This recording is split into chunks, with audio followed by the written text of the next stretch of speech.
सबको जय मसीह की। मैं आप लोगों का ज़्यादा टाइम नहीं लूँगा, मगर कुछ मुद्दे हैं जो आप लोगों के साथ शेयर करना बहुत ज़्यादा ज़रूरी होगा। और सबसे पहले मैं रेवरेंड पूनम मसीह का अपने बीच में, अपने कलीसिया, अपने पास्टर कमेटी की ओर से स्वागत करता हूँ। आशा करते हैं कि आगे भी उनकी सेवकाई हमें मिलती रहेगी। आप लोग सभी जानते हैं कि फरवरी 1 को हमारे रेवरेंड सोलोमन जॉर्ज साहब की ट्रांसफ़र हो गई थी। हमारे को कोई लेटर नहीं भेजा गया, ना मेरे को ना मेरी सेक्रेटरी साहिबा को, कि भाई उनका कोई ट्रांसफ़र हुआ है।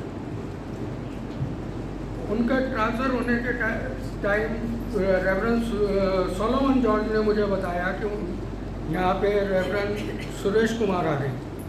किस हैसियत से आ रहे हैं ये नहीं बताया गया।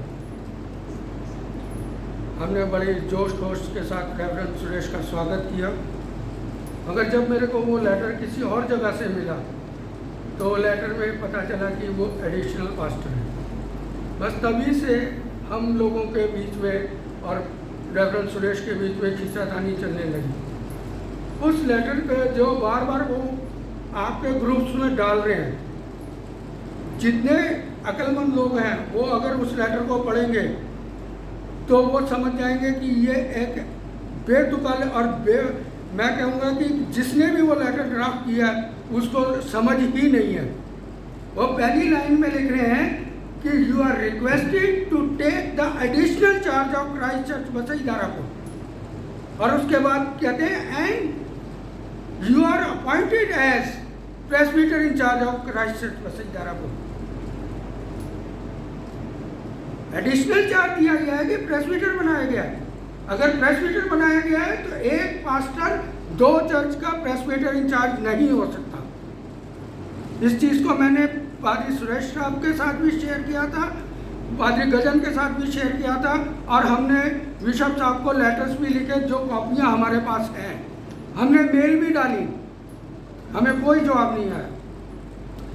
2 बारी मैंने पादरी सुरेश साहब को ये गुजारिश करी कि यहाँ आए, मैं कलीसिया के सामने उनसे बात करना चाहता हूँ। उन्होंने जो मैं संडे देता था, फ्राइडे या सैटरडे की मॉर्निंग मेरे को मैसेज डाल देते थे कि मैं नहीं आ रहा और आप कुछ मत बोलिएगा चर्च में।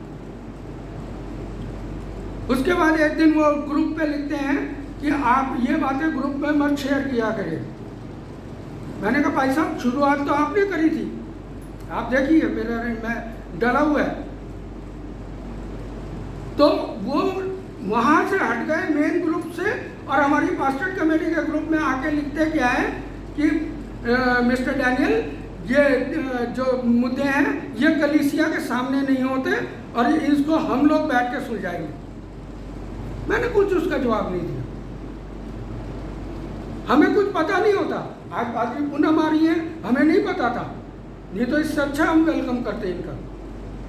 हमें कुछ पता नहीं होता 21 तारीख को एकदम से आ गए भाई साहब यहाँ पे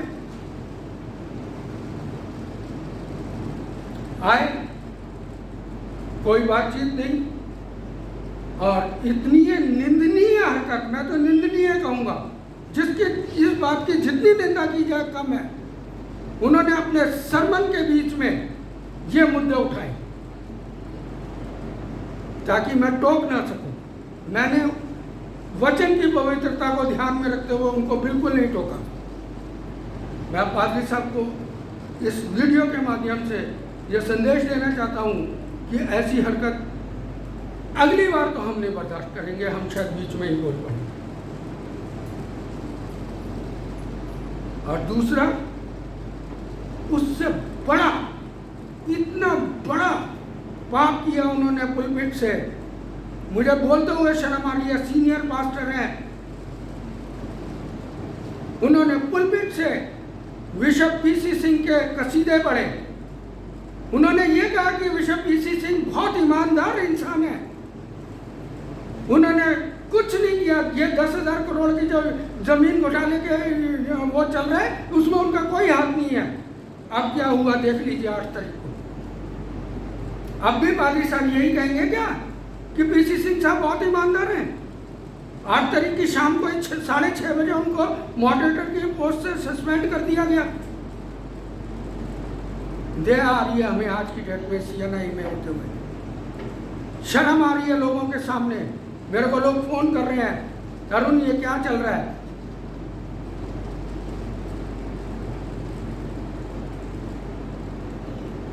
एक और उन्होंने बहुत ही, मैं कहूँगा कि निंदनीय तीसरी बात ये करी थी कि उन्होंने कहा कि जो कुछ किया हुआ है सब बिशप वारिस मसीह का किया हुआ है और बिशप वारिस मसीह दिल्ली नहीं आ सकते,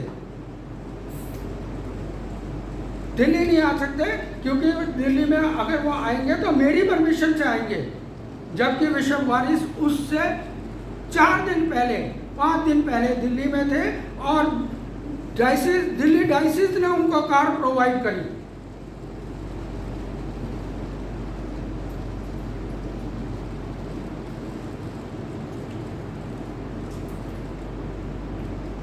बहुत ही उस दिन जो लोग मेरे ख्याल से एक्टिंग आई थिंक सैमसन भैया और विशेष ही हैं आज, जो उस दिन थे लोगों, और राजेश भैया ये लोग वगैरह है नहीं आज। उस दिन हमने बाहर निकलते ही ये बात कही, अगर हमने कहा नहीं हम कुछ नहीं बोलेंगे। उसके बाद हमारी पास्टर्स कमेटी की मीटिंग थी, हम पास्टर्स कमेटी की मीटिंग में बैठे, हमने कुछ नहीं बोला। वहाँ पे एक मैं मुद्दा लाया, भाई साहब 18 अगस्त को एकता उत्सव के लिए एक मीटिंग हुई है जिसमें पूरे दिल्ली डायसिस के सारे चर्चिस के पास्टर और ओबिस को इनवाइट किया गया, हमारे पास इनविटेशन नहीं है। पादरी साहब का जवाब सुनेंगे तो बहुत दंग रह जाएंगे। वो कहते हैं कि जी आपने मुझे रिकॉर्ड नहीं दिखाया, आपने मुझे हिसाब नहीं दिखाया, पहले अपनी पोजीशन तो क्लियर कर लो। अगर आप एडिशनल इंचार्ज हैं तो मैं आपको कोई रिकॉर्ड नहीं दिखाऊंगा, इसलिए आपको नहीं बुलाया गया डायसिस की मीटिंग में। भाई साहब कौन सी कॉन्स्टिट्यूशन की किताब में लिखा है? CNI का कॉन्स्टिट्यूशन हर वक्त मेरे बैग में रहता है। कौन सा क्लॉज है जिसमें ये लिखा है कि अगर चर्च के सेक्रेटरी ने और ट्रेजरर ने उनको कौन नहीं दिखाया, और दूसरी बात बोली असेसमेंट नहीं दिया, वो असेसमेंट के मुद्दे में मैं अभी आता हूँ। कौन से क्लॉज में लिखा है कि चर्च का सेक्रेटरी और ट्रेजरर अगर रिकॉर्ड नहीं दिखाएगा या चर्च असेसमेंट नहीं भेजेगा दिल्ली डायसिस को, तो दिल्ली डायसिस उनको इनवाइट नहीं करेगी अपनी किसी भी इनविटेशन में। और मैंने परसों लेटर डाला था, उस दिन फिर मीटिंग हुई है, फिर हमें इन्विटेशन दिया है। यह सुतेला व्यवहार हमारे साथ किस लिए किया जा रहा है? सिर्फ कि हम डायसिस ना पहुंचे।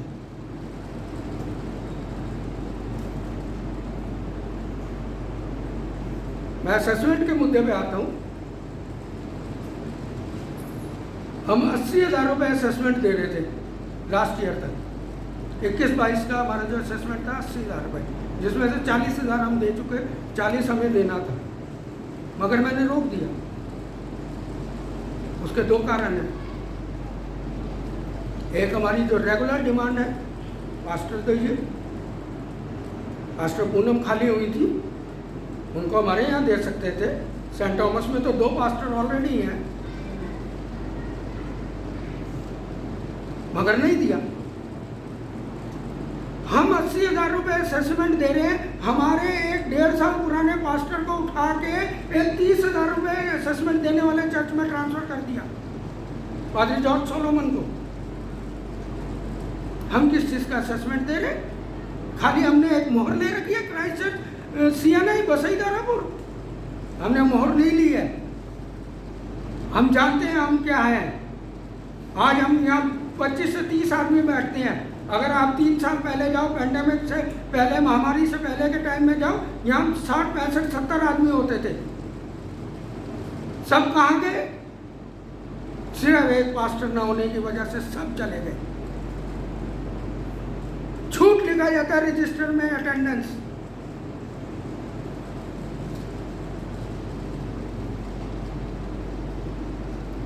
असेसमेंट रोकने का एक और मेन मुद्दा मैं आप लोगों के साथ शेयर करूंगा हमारे चर्च के 50% मेंबर्स ने अपना मंथली प्लेज आधा कर दिया आफ्टर पैंडेमिक।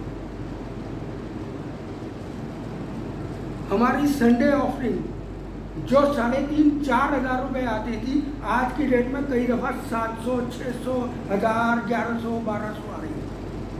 देख रहा हूँ रिकॉर्ड यहाँ पे है। और मैं जो ये सारी बातें बोल रहा हूँ ऑन रिकॉर्ड बोल रहा हूँ, मेरे मोबाइल में सेव है सब कुछ।